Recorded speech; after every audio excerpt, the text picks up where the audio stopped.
Laurent Barra a des choses à vous dire, Amélie Nothomb. Oui, bonjour Amélie Nothomb. Alors pendant le confinement, certains se sont découverts des talents de pâtissiers, d'autres de fermiers à élever des poules, des couples se sont formés, beaucoup se sont séparés et moi, grâce à vous, Amélie Nothomb, j'ai découvert la lecture. Car je n'ai pas honte de vous l'avouer, c'était devenu un véritable complexe. Je ne lis pas, je n'avais jamais lu un livre jusqu'à la fin, poussant même le vice jusqu'à me servir du livre comme un outil de séduction. Je me souviens de toutes mes ex qui me disaient « Mon Dieu, que tu as une grosse bibliothèque !»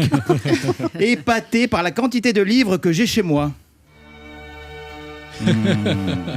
Tu sais, je n'ai que cuire des réseaux sociaux, Netflix ou autres plateformes de séries télé abrutissantes. Moi, c'est la littérature, les mots, les fleurs du mal de Victor Hugo, l'étranger de Steinbeck, l'écume des jours, le rouge et le noir de Maupassant. Quand je suis harassé par mes journées de travail à la radio, j'aime m'évader dans les grands classiques. Pipo, bien évidemment. Et puis, vous êtes entrée dans ma vie, Amélie. On m'avait dit qu'un bon livre, c'était comme une rencontre amoureuse. Qu'une fois entamée, on ne pouvait plus s'en détacher. J'ai fait cette rencontre. Frappe-toi le cœur, votre 26e roman, m'avait été offert il y a 2 ans pour mon anniversaire entre 2 bons d'achat Fnac, une chemise Zara de taille M, trop petite, et oui, à l'époque, Amélie, j'ai été boudiné, et un mug, je ne fais pas mon âge.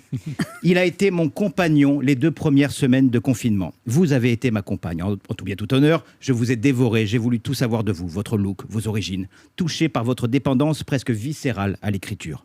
On ne se connaît pas, mais la magie a opéré. Je vous ai lu dans une période bien difficile de nos vies et je vous ai encore lu plus tard, cet été, dans une période un peu plus cool, au bord de l'eau, un jus de tomate à la main, avec le même plaisir. C'était donc vrai. Un bon livre, c'est comme une histoire d'amour. On ne peut pas s'en détacher. Sauf qu'avec vous, à la différence de toutes mes romances passées, je ne suis pas prêt de tourner la page. Waouh, merci Laurent, superbe.